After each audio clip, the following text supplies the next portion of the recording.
Hello, everybody. Welcome to another edition of What's Going On. I'm your host, Tom DeAmber. As always, we are very thankful you take the time from your busy day to view our program.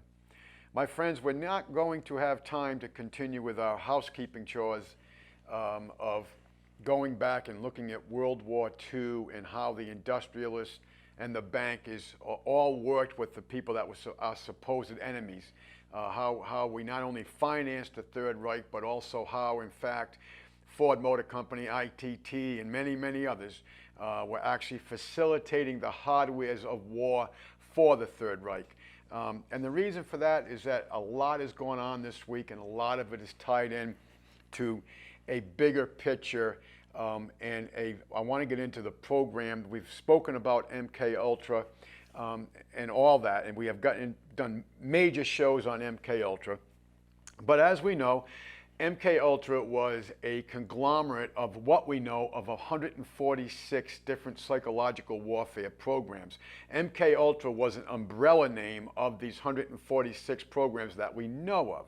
So we're going to get into a little bit of that today, and we're going to tie that into the events that have gone on. So that's going to take up our time for what we were going to continue with our housekeeping chores. Before we get into that, though, let's talk about some events. As you know, and hope you know, is that India and Pakistan are now shooting at each other. The warfare is going from asymmetrical to symmetrical. Basically, what's going on here, my friends, is that India used to be geographically a massive country. It encompassed Pakistan and many other areas. But they lost it all in 1949 due to what was known as the Balfour Declaration when it became implemented from 47 to 49. So India was really reduced. Politically, economically, geographically, it was very much reduced because what they were going to do with the Chinese and so forth. So you have to, as I've always said to you, all warfare, my friends, they've got to sell it to the people one way or another. But now we have a series of events that took place prior to this, and for the sake of time, I'm going to be real quick about this. But basically, what happened is this. China devalued the yuan even lower. Okay, we all know about the economic battles that are going on between China. You see, China has been given a bag of goods. Not sold a bag of goods, it was given a bag of goods. As we said to you in many times past, Henry Kissinger, through the Nixon administration, all coordinated with the international bankers, particularly the Rockefellers. The Rockefellers even said that China is the means of the future. And what they were talking about is the type of society that they were going to put into play. But you have to understand, my friends, in 1947, less than 10% of China had electricity. Okay? In 1970, just over 10% of China had electricity. So how did it become this massive manufacturing base, research and development, infrastructure improvement, financing, all of it? Who did all that? It was all the international bankers, because they took the wealth of the United States and they transferred it into China. Again, China is the means of the future. This is what the international bankers wanted to set up, including the social credit scores that was all written about, my friends, back in the 1950s. They just did not have the technology in place to implement it. So China, we have these economic wars going on. It's all Trump is trying to do really is get the playing field at a level ground, because we were sold a bag of goods by the international bankers. So China devalued the yuan, and then what Trump did was tell India, go ahead. And what I mean by that is this military move by India is putting major military pressure on China. China is going to have to react one way or another in this. They're going to have to either do it symmetrically or asymmetrically, but I believe, and I don't make predictions, but I believe because the warfare is going symmetrical between India and Pakistan, China is not going to be able to have a successful campaign with asymmetrical methods, my personal opinion. So again, this is what's going on, my friends. And if you look back, all India is trying to do. Now, India has sent over 500,000 troops with military hardware to Kashmir. They are just reclaiming, however you wish, whatever word you use, land that was theirs for centuries. But because of the Balfour Declaration that was put into play in 47 to 49, they lost all that land. This puts a lot of pressure on China militarily. China has a lot of pressure on itself in Hong Kong. As we've told you last week, they have paramilitary police, much like our police are, some clothed, some in uniform, some clothed in civilian clothes, some in uniform, all within Hong Kong. Now understand, folks, that Hong Kong has a population of 5.5 million people. Over 2 million of them have taken to the streets in protest. During this week, since the last time we spoke with you, multiple government buildings, including police stations, have been taken over and burned by the mass of the people in Hong Kong. The numbers are just sheer overwhelming for what China has put into place to protect their position in Hong Kong. They are going to have to use military hard forces to quell this protest, which is going to turn internationally against them. And it's also, I believe, once we see the violence of it, the people in Hong Kong, that 2+ million protests is going to grow substantially. So domestically, China's economy is having major problems. They're ridden in debt, almost as bad as we are. They have many unfunded projects and infrastructure that's going on. The tariffs that Trump has put against China has hurt them terribly because, after all, the United States, the people of the United States, the sheep of the United States, are the #1 purchaser of Chinese products. But what is the leverage that China has on us is that they're the #1 purchaser of our junk treasury bonds to keep the Bretton Woods boat afloat. That is a lot of leverage. The other thing about this is that China has two choices to do with their economy. One, they have a massive population. They really don't need the United States. But are they going to open up the luxuries of the Western world into the Chinese population? Right now, them luxuries are really confined to inner city areas where they're not having a lot of protests. Where the Chinese are getting protests domestically is in the suburban and particularly the rural areas. So are they going to expand their economy by opening up the market domestically? That could be a Pandora's box to the Chinese. So the Chinese have their own problems, my friend. My point being here is that last week we talked to you about 3 crucial points with regards to potential for World War IV. Please notice I said World War IV, not World War III, because World War III was the Cold War. When you study these globalist papers, and particularly their white papers, you will see they called the Cold War World War III. After all, we defeated the Nazis for the bankers, and we've got into that history many, many times with you. Once Hitler wouldn't work with the international bankers anymore because of the interest on the usury that they were going to charge him, he did the same thing Lincoln did. He issued a German mark based on the credit of the Third Reich government. And the bankers, they turned on Hitler. This is why Hitler did not kill 1/3 of the English army at Dunkirk. This is why he sent Rudolf Hess on a parachute flight to meet with the royal family. And then they kept him in solitary confinement for 39 years. But the reason why he did all that was because he was, hey, What are you doing? This wasn't in the plans. We never intended to go to war with England. Why are you doing this?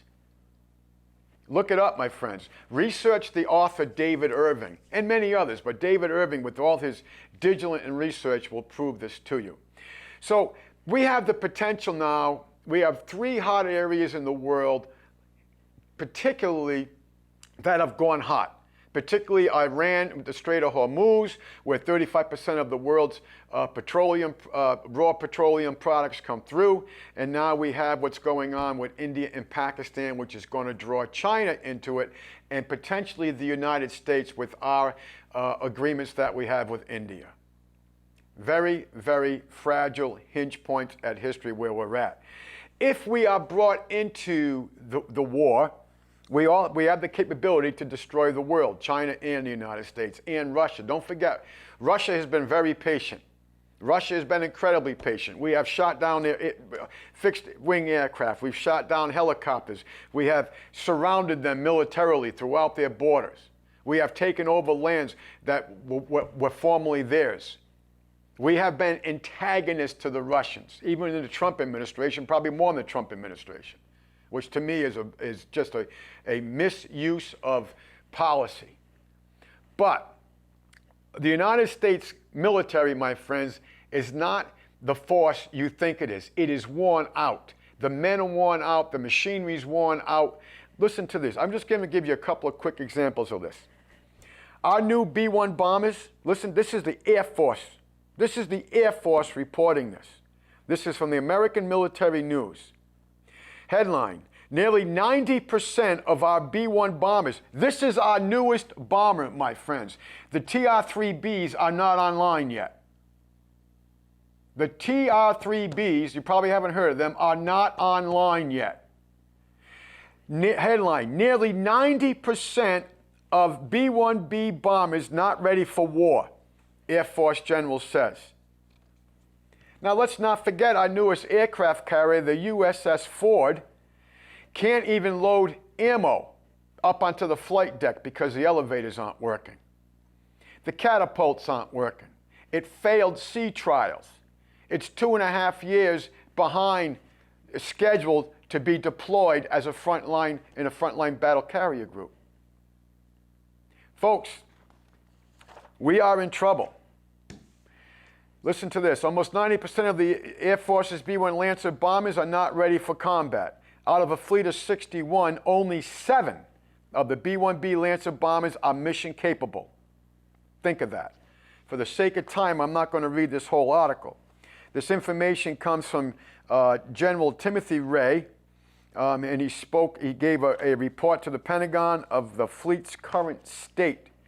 Normally, you would commit with any bomber or any modern combat aircraft about 40% of the planes in your position as a force, okay? So that's what he's saying. In other words, if we went into a major war, we would try to maintain, you would deploy 40% of your force, but you would try to maintain the other 60% in reserve. We can't do that, my friends, because 90% of our newest top-line, front-line bomber is incapable of being deployed for combat. That takes us back to the B-52, Strato Fortress, excuse me. Do you know why it's called the B-52? It's the same reason why it was the AK-47 was called the AK-47. Alexandra Karishnikov was the maker, built in 1947. The B-52, my friends, came online in 1952. Think of that. So now our newest frontline bomber is incapable of deploying. Our newest aircraft carrier is failing sea trials, incapable of deploying. When you read this whole report, my friends, machines, maintenance, man, all of our military personnel, they're worn out. We have been at war since 1991, and they're worn out. Our special forces are worn out. Everything. Folks, I know young people in the military today. None of them have faith in the U.S. military. None of them. I have a dear friend of mine, 34 years in the Army and Army Reserve, retired at a very high rank just last year. And he told me about 10 or 12 years ago, if we ever get into a war with an organized, logistically supported military, we are going to get our asses handed to us. That's what's going on. Now, I also want to get into real quick, I don't make predictions on this show, but I told you that some years ago, maybe 2 years ago, maybe a year and a half, that one of the things, I don't make predictions, but one of the things I saw happening on our border was that eventually the United Nations would declare our border a humanitarian crisis and send in troops, UN troops, under a foreign command. Well, what they've done, they're doing that now, they're staging that, but what they're also doing, my friends, is they take it, the UN has taken, as reported to you, we read this to you verbatim, has taken over the control of the federalities in Mexico. We read that report to you verbatim. So one of the gentlemen that I keep my eye on to what's going on our northern and southern border is a gentleman by the name of Dave Hodges. You can go to his website, The Common Sense Show. But anyway, for the sake of time, he did an excellent article, and I'm just going to read it to you. Headline: 17 things you can count on when the UN is brought in to quell racial unrest resulting from false flag attacks. You see, my friends, this is what's going on. They're going to stage at the border, and then they're going to create crisis, and they're going to bring in foreign troops into this country. And many of them are already on board domestically here in the United States. Some we've asked. Obama made contracts with Russian Spetsnaz. We read that to you, I don't know, 4 or 5 years ago, verbatim. And then when it went public, they said, oh, we're going to train Russian Spetsnaz troops to do security at sporting events. Really? And American people went, oh, okay, I'll go back to sleep. My friends, the Spetsnaz are serious troops. Serious troops. I want to tell you right now, if you took the average American soldier and you took the average Russian soldier right now, because I've studied both. Hey, look, folks, in the Army, they don't teach land navigation no more. They no longer throw hand grenades in boot camp in the Army because the people aren't physical enough to throw the things far enough away in a safe distance. What is the report I read to you 3 or 4 months ago? 71% of the prime aged 19 to 25 American youth in this country, 71% are unrecruitable due to low IQ, criminal records, and physical inabilities. 71%. And the military has lowered their standards to try to quell that potential problem. Let us continue. Okay, this is Dave Hodges. I have warned the country for years that a UN invasion of the United States will take place. From Paul Martin's sources to Paul Preston's sources to mine, it is clear that the intentional assigning of racial motives for the wave of mass shootings is intentional. Race, as this article will demonstrate, will be the excuse the UN under the Kalaji principles to take over America. Please let me be clear. This is a coup followed by an invasion. Folks, the coup's already taken place. The coup took place on March 9th, 1933. The coup originated on December 23rd, 1913, when the bankers took over the issuance of the currency. Many of my colleagues are getting reports from internal sources that there will be more and more mass killings and race will be blamed. In fact, a senior federal law enforcement agent has personally told me that it will not be long until an Oklahoma City 9/11 event is in our near future. And when that happens, foreign troops under the Kalaji principles will enter our country in force. There will be a combination of Chinese, Russian, and paramilitary trained cartel and terrorists from the training camps in El Salvador. And we have covered these troops in El Salvador, and we also, let's not forget what's going on in Mexico, and let's not forget what's going on with these bases in Guatemala. As you can and don't forget about all the Chinese in Mexico, and all the Russians in Venezuela, and all the Russians in Mexico. You can expect the Mexican National Guard to cross the border as well. Remember, on April 9th, as referred to in the MSN report, that the UN had trained Mexican National Guard to be ready to deploy for humanitarian reasons. Of course, the false flag attacks like the one in El Paso and like the one are yet to happen are designed to promote racial division, just like the Smollett case tried to do before the fraud was discovered. And there's been 3 or 4 others since then. Okay, the UN are here to take your guns and usher dissidents into FEMA camps for your final distribution. I know that, folks, if you're watching this show for the first time, you're thinking, what is this nut talking about? I get that. But if you're watching this show for the first time, why don't you go on the internet and punch in Trading with the Enemy Act of March 9th, 1933, look up the definition of enemy from the Trading of the Enemies Act of 1933, and you will see that the definition of enemy in that act is citizens of the United States or those under the jurisdiction of the United States. That is the definition of enemy. We, the people of these United States, have been declared the enemy by the insolvent corporation USA Incorporated, which is controlled by the creditors, the international bankers. I have repeatedly reported on the Kalaji principles which Obama signed before leaving office. Despite the fact that the documents are public, it has also been reported in the mainstream media. America, it is a mistake to ignore these principles because they form the root of our future extermination and extinction as a nation. The following is from even the Associated Press and was published this past July. It validates everything that I've been saying for the past 3 years. The UN is here, and they are going to be used to subjugate the people of these United States. Now, and I went and grabbed some from Fox News. The United States is announcing its support for a set of principles that give a green light for the UN peacekeeping troops and international police forces to use force to protect civilians in armed conflicts in the United States. So this isn't some bald-head fool on TV that you don't know telling you. This is the mainstream media telling you.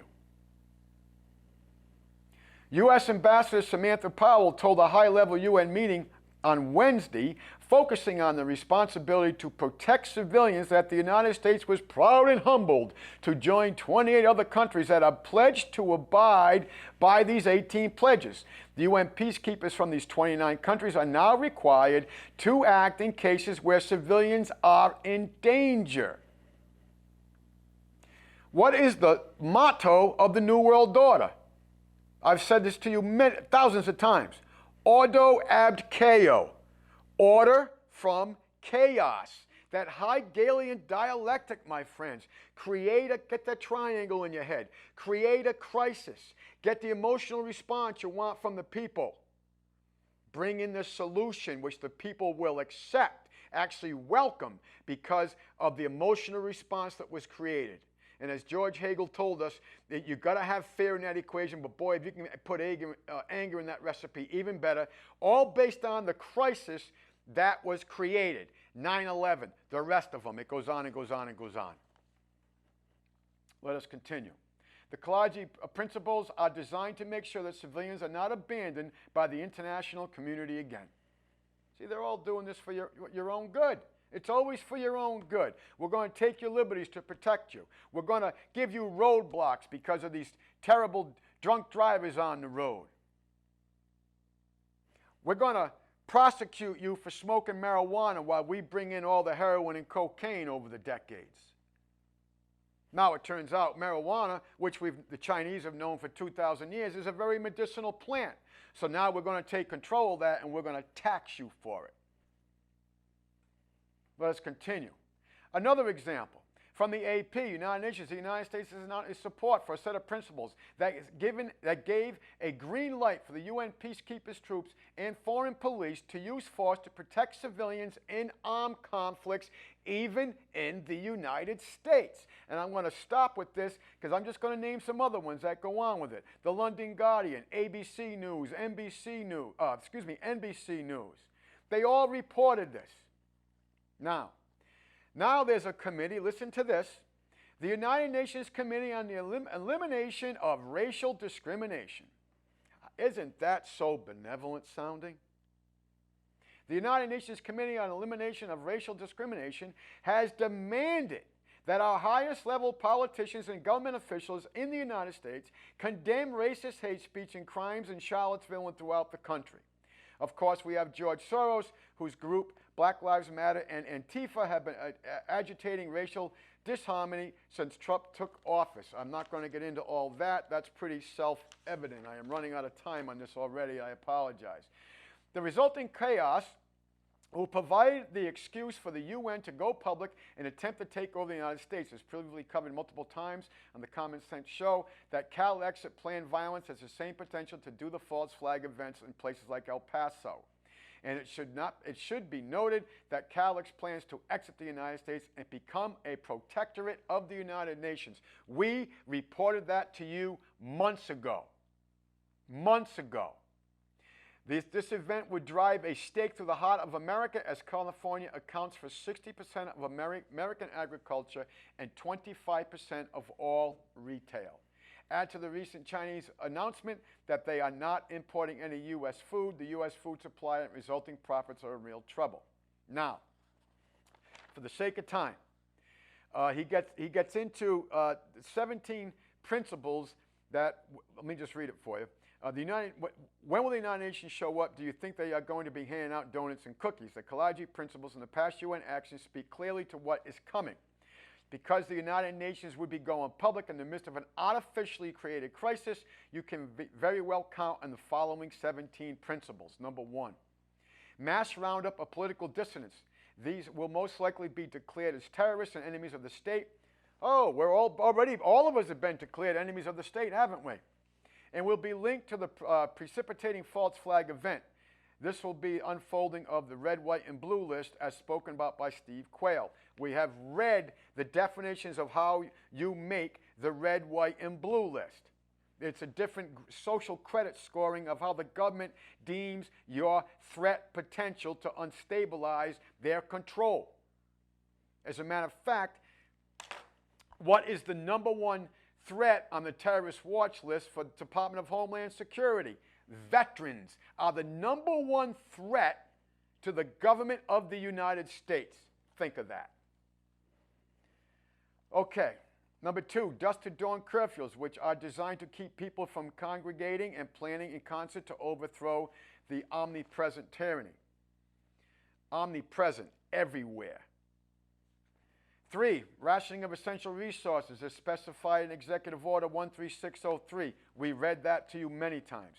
The seizing of personal assets such as food and water as specified in Executive Order 13603. We've read that to you again many times. Control over all food and water as specified in 13603. The prohibition of weapons of any kind, including guns, knives, and chemicals which can be turned into explosives. It will become a capital crime to possess a weapon of any type. Number 7, the confiscation of property, homes, and businesses as provided for in document FM 39.4. Folks, about, 5 years ago, we read that entire document to you. Number 8, arrest without due process. Can you say NDAA 12, National Defense Authorization Act 12? We read that to you verbatim. See, they put all these things in order. All they got to do is create the crisis to sell it to you. Massive papers, please, checkpoints with intrusive searches. Don't we already have that today? You drive down the road, roadblocks. You better have your papers on you. Number 10, forced relocation of suspected American dissidents as specified by the Civilian Inmate Labor Program. We did 2 shows on that, and we did another show on the Civilian Conscription Program under the Secretary of Labor. We read both of them documents to you verbatim. This will mark the introduction of slave labor in America, in which the conscripts are called consulants. Number 11, forced conscription into various labor camps and even into the military. We have shown you the FEMA camps, and we've listed them out for you. Okay. Also, medical martial law policies could be invoked in the advent and introduction of a pathogen which is being provided by arriving immigrants on our southern border. Well, look what's going on in California right now. Typhus, typhoid, tuberculosis. They've all come back. Outlawing free speech. I'm not even going to get into all that. We understand how they're censoring us. The installation of massive surveillance programs and the establishment of snitch programs, which would mark the rebirth of former Secretary of Homeland Security Janet Napolitano, in which neighbors are encouraged to say something if they see something. The new red flag laws also, folks, fit into this profile. Number 14. The total, you know what, and I have to back up on this. If you don't think that's all taking place, please study what Mr. Snowden exposed to the world. I've read all his stuff, all of it. It's all there. 14, the total control, elimination of religion. The Bible is already being characterized as hate speech. Today, one who is a Christian is cast as anti-gay, transgender, anti-government, etc., etc., etc. Folks, see, this is all social engineering. 16, executions without due process of law. Oh, we brought up the NDAA 12 again, didn't we? Total suspension of the Constitution, as this is essentially complete in light of the actions of Executive Order 13603 and the NDAA. Okay, I'm going to stop there on that, my friends, but let's do something real quick. When it comes to wars, remember this. This is the mother of Gertrude Schnapper, the mother of the wife of Mayor Amschild Rothschild. If my sons did not want wars, there would be none. Every war we go to, my friends, is under the orders of the bankers. Every single one, and the future World War will be the same case. World War IV will be the same thing. It's all being planned out. And what about the American people? Aldous Huxley, and I know I've read this to you many times. By means of ever more effective methods of mind manipulation, and the democracies will change their nature. The quaint old forms, elections, parliaments, Supreme Courts, and the rest will remain. The underlying substance will be a new kind of totalitarianism, and all the traditional names, all the hallowed slogans will remain exactly what they were in the good old days. Democracy and freedom will be the theme of every broadcast and editorial. Meanwhile, the ruling oligarchy with its highly trained elite of soldiers, policemen, thought manufacturers, and mind manipulators will quietly run the show as they see fit. Do you understand what I'm telling you? Folks, that was written in the 30s. Let us continue. Bombshell, mass shooting events. This is from Mike Adams, Natural News. Bombshell, mass shooting events follow pattern of FBI terror plots documented by the New York Times. Agents recruit social media extremists to frame as scapegoats for engineered violence. The mass shooting events that rocked America over the past 2 days follow the pattern of FBI terror plots documented by the New York Times and the Kansas City Star. Listen to this, as being created and carried out by FBI agents. Don't tell me the FBI wouldn't do this. The FBI was involved. They murdered the women and children in Waco. They blew up the North Tower in 1993. They were part of the Murrah building in Oklahoma City. Bakersfield, folks, I could go on and on and on and on about the crimes that the FBI, not just all the spying but I mean just flat out murder that the FBI has orchestrated against the American people. Don't think that they're not capable of this. It is one of the most corrupted organizations in the entire United States government, and that's a pretty lofty title because the whole damn thing is corrupted. So don't just shrug this off as, oh, they don't do that. Do your research or stop watching this program. Former FBI Director James Comey. is now known to have run multiple criminal schemes to illegally frame Trump administration officials while clearing Obama-era officials as part of a treasonous deep state plot to overthrow the United States of America, defeat President Trump, and frame Trump supporters as domestic terrorists. It now appears abundantly obvious that the FBI is the most prolific terrorist organization in America. And I'm going to stop right there for a reason, because I disagree with Mr. Mike Adams here. I want to tell you why. The most prolific terrorist organization in these United States is the International Bankers Collection Agency. It is known as the Internal Revenue Service. Do you remember Jack Warren? We read this quote to you many times. Jack Warren was a national instructor for IRS agents. Do you remember his quote? The IRS does not really know why the American taxpayer pays its taxes. The IRS enforces through the use of fear. Remember that quote? We read it to you verbatim many times. Why? Why would a guy like, multiple people have come out, senators, former IRS agents, Joe Bannison, Shirley Peel Jackson, so many. Harry Reid, senator from Nevada, came out with a little smirk on his face. We have a voluntary tax system. Why? Because it is voluntary. And if you can find a law that says that you have to pay income taxes, the average American, you go to the site wethepeople.org and you collect your $50,000 reward, because IRS agents and no one else has been able to find a law in the IRS code. That is the #1 terrorist organization. My friends, for the sake of time, I have to stop with this article, but he gets into some pretty hard-hitting evidence that the FBI engaged in criminal treason and destroyed evidence that would have led to the arrest of Hillary Clinton. We already know that. And he gets into the how they're protecting Antifa terrorists to promote civil war. Why do you think the UN opened that committee we just described to you? Under treasonous command of Barack Obama and James Comey, the FBI was radicalized and weaponized into a treasonous crime syndicate that routinely plotted and carried out acts of terrorism against the United States of America. My friends, again, Mr. Mike Adams is wrong. The FBI has been a terrorist organization against the American people since its founding. Do you remember all the unconstitutional activities J. Edgar Hoover did, including being part of the people that orchestrated the murder of a president, John F. Kennedy? So I'm going to stop here for the sake of time.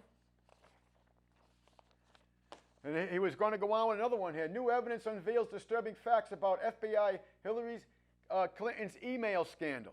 How they covered up, how they helped her destroy it. I don't have time to get into it. Too much corruption through the FBI for me to report to you. And here's why. These shooters, my friends, so on Thursday, the FBI comes out and says that white nationalism is the #1 terrorist threat to the country.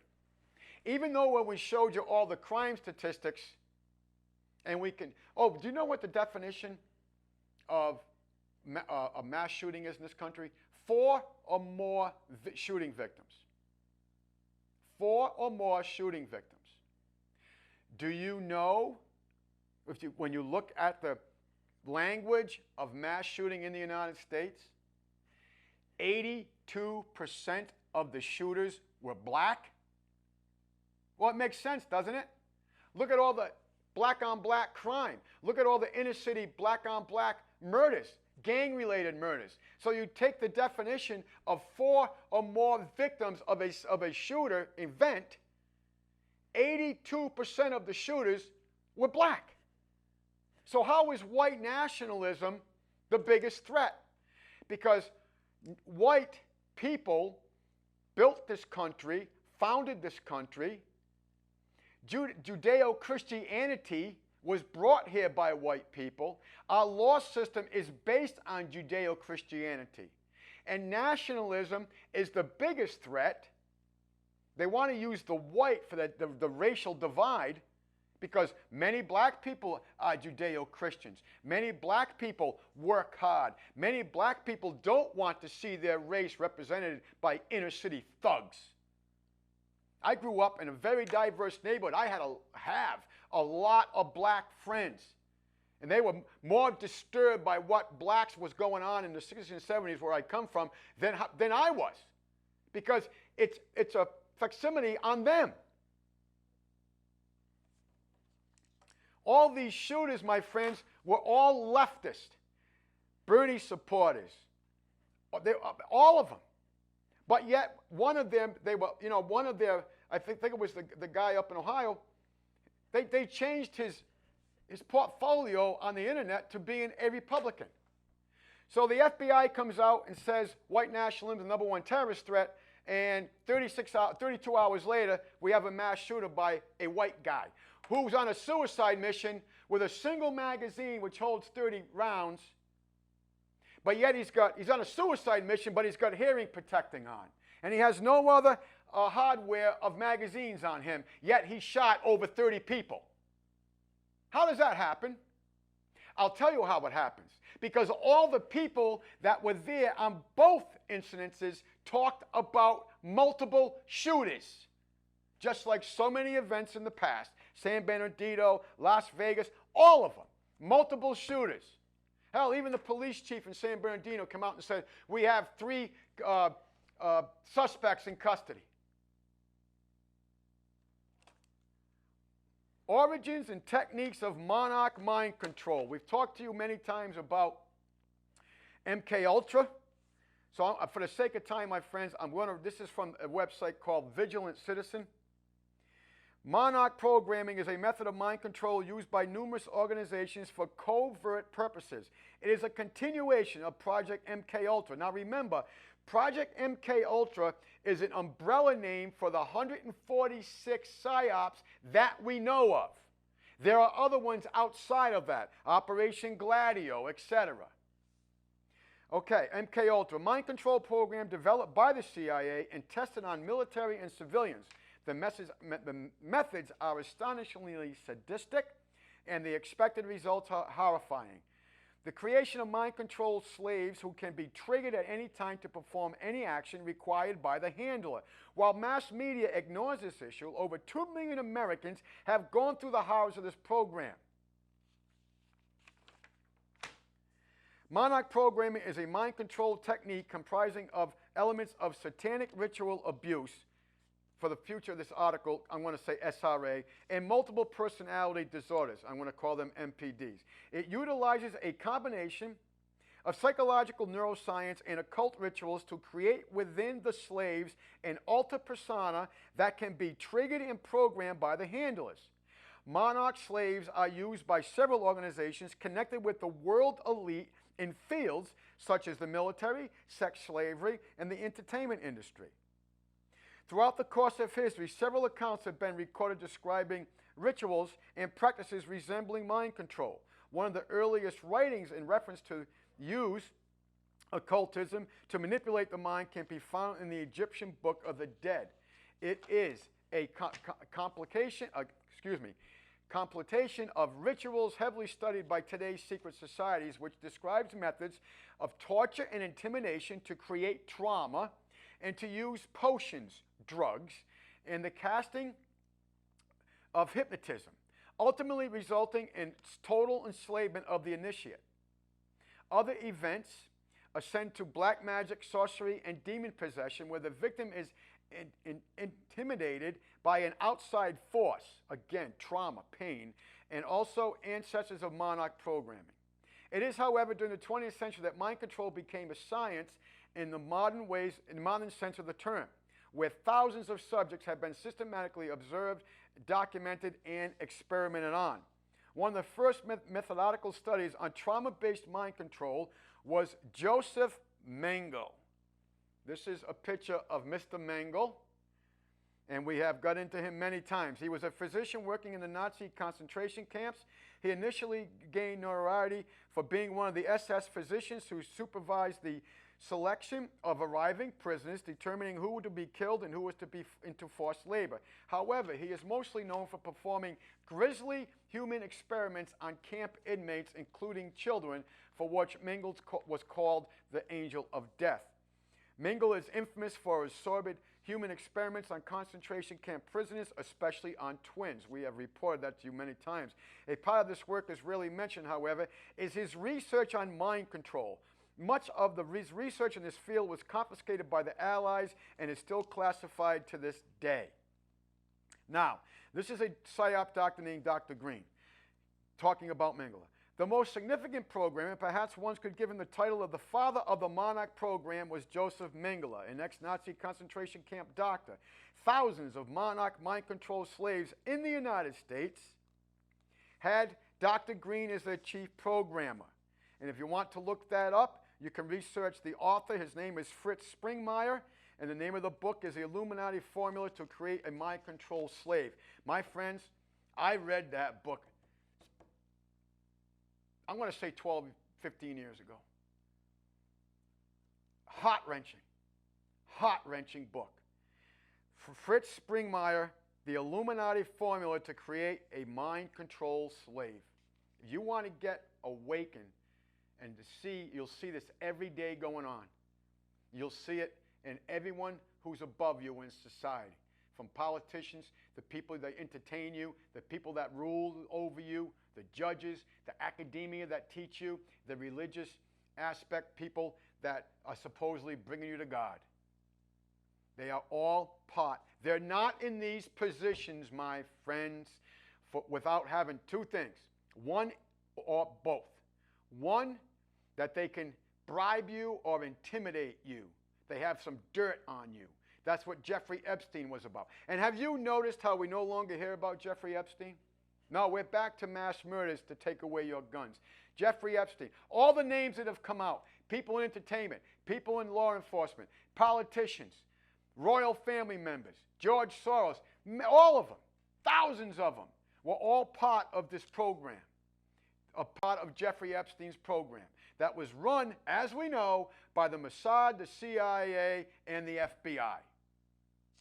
Let us continue. This is Dr. Green. Dr. Joseph Mengele of Auschwitz notoriety was the principal developer of the trauma-based Monarch projects and the CIA's MK Ultra mind control programs. Mengele and approximately 5,000 other high-ranking Nazis were secretly moved into the United States and into South America in the aftermath of World War II in an operation designated Operation Paperclip. How many times have we talked to you about Operation Paperclip? I don't know, 60, 80, 100? Oh, and while we're talking about this, folks, this wasn't, we all know about Wernher von Braun, the rocket scientist who did all the rockets for NASA. See, he was benevolent. But what about all the programs, say, on Montauk Point, Long Island, New York? What about Plum Island, the Biological Warfare Center off of Lyme, Connecticut, where we took all the biological scientists, put them on Plum Island, not all of them, but a vast majority of them, and developed Lyme, what became known as Lyme disease. Let us continue. The Nazis continued their work in developing mind control and rocketry technologies, and I may add biological warfare, in secret underground military bases throughout the United States. Let me read that again. So Operation Paperclip, we got approximately 5,000 high-ranking Nazis, these were scientists, etc., were secretly moved into the United States and South America in the aftermath of World War II in an operation designated Operation Paperclip. The Nazis continued their work in developing mind control and rocketry, and I'm going to add biological warfare in secret underground military bases throughout the United States. The other thing we were told about was the rocketry work of former Nazi starship raiders like Wernher von Braun. The killers, torturers, and mutilators of innocent human beings were kept discreetly out of sight, but busy in the United States underground military facilities, which gradually became home to thousands upon thousands of kidnapped American children snatched off the streets.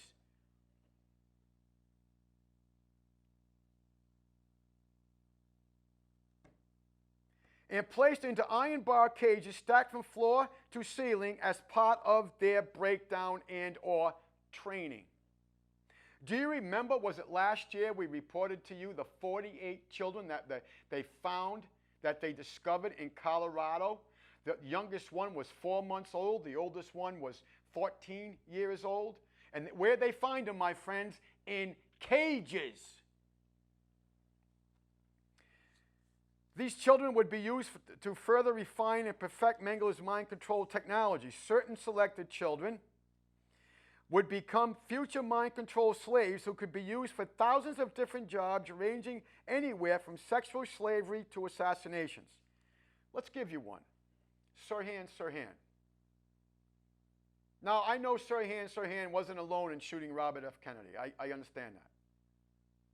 Sirhan was part of it. John Hinckley, Reagan shooter. Timothy McVeigh. When they found Timothy, when the state trooper found Timothy McVeigh on the side of the highway, out of his car, crying, what was the first? It's in the report. We read it to you. What was the first thing he said? I've got to get these chips out of me. My handlers are making me do these things. That was in the police report. We read it to you. A substantial portion of these children who were considered expendable were intentionally slaughtered in front of and by the other children in order to traumatize the selected trainee into total compliance and submission. Now, I'm not going to get onto this whole thing. He breaks down some memorandum about Project MK Ultra, Sub-Project 8. I don't have the time to get into this whole thing, my friends, but this project actually started. They granted a total of $40,290 for a period of funding that would end again on September 11th, 1954. So this has been going on, my friends. Just this one funding bill. There's another one here where the project, another breakdown project where they were going to start developing LSD and drugs to give to these children. That got $39,500 in 1956. This is a declassified MK Ultra document, my friends, from the Library of Congress. I don't make this stuff up. If I could make this stuff, I'd be a retired Stephen King. Now, you remember this picture, don't you? This is Britney Spears. Britney Spears, just like Kanye West and many others, this is when she had her breakdown. Now, you may not know, I only know Britney Spears because she made it big in the music world. I don't follow her music.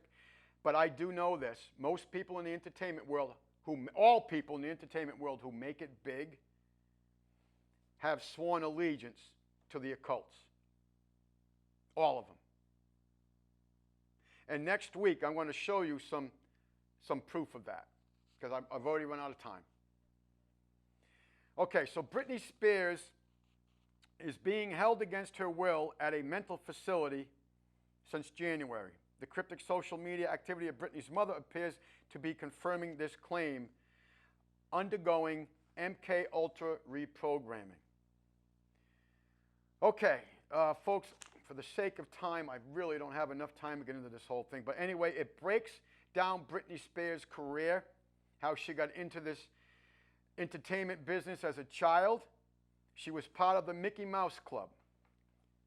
You will find every child that was part of the Mickey Mouse Club from the mid-60s on, every one of them, every single one of them were part of the MK Ultra program. I should say a victim of the MK Ultra program. She started at age 11. A few years later, she embarked on a successful solo career, making her one of the biggest stars in the world. However, and this is something that when you study this mind control, this is when she had her breakdown in 2007. And what was going on, my friends, when you study all of this, and this is what happened with Mr. West there, Keon West. Might not be pronouncing his name correctly. Again, I do not follow the entertainment world. I have no use for the entertainment world. I understand what the entertainment world is, and particularly what it's not. They're here to keep you entertained. Remember, Huxley, through ever-going consumption and entertainment, remember? That's how they're going to control us. And through the duress of threat of force. Isn't that how they control us? We're entertained with the TV, the radio, the pulpits. We're indoctrinated with the pulpits and academia. And we have the government authorities, from the police to the IRS to the FBI to the CIA, all the above, they use to broadcast fear. Folks, the American people, they won't admit, but they live in a state of fear against their own government. Because it's not our government. Our government is no longer in effect. Our government became a corporation in 1871. We've read that act to you many times, the Organic Act of 1871, enforced by the Lieber Codes, written by Francis Lieber. And it goes on until the bankers took over the issuance of the currency on December 23rd. And then, December 23rd in 1913. And then it only took them 20 years to destroy the most prosperous, laissez-faire economy in the history of man, because they controlled the issuance of the currency. And then the corporation USA Inc. went and sold it to these bankers. You were bonded with the birth certificate, Senate Document 43, all properties in the state and subordinate necessities of the state. Trading with the Enemies Act of March 9th, 1933, the definition of enemy became citizens of the United States or those under the jurisdiction of the United States. That's how it all happened. So this MK Ultra program, I'm going to continue next week with. But you have to understand, my friends, and I'm going to continue with the story of Britney Spears because she is so popular. But what they find out, my friends, and I'm going to be real quick here, is that in the process of the development of the mind, these children that are put under this program, they begin to have cracks. And what I mean by cracks is they start to have awakenings on average, between ages 30 and 35. And I've studied this, and it's pretty universal. Keon West, that's why he wound up forcibly in the same institution that Britney Spears, according to her mother, she wound up in the same institution forcibly. Why? Because they are reprogramming her. That's what's going on. And when she comes back, if they have use for her, they'll put her in the broad daylights again. My friends, this is real. And we're going to get into, we've covered MK Ultra, but we're going to be getting into Monarch very deeply next week. My friends, we're very thankful you take the time from your busy day to view our program. We always close in asking you to seek truth, obtain knowledge, and manifest kindness to your fellow man. But we always close in reminding you that your government is your responsibility. We thank you for watching. Got to read between the lines. Got to read between the lines. Well, the truth is very simple, very hard to find.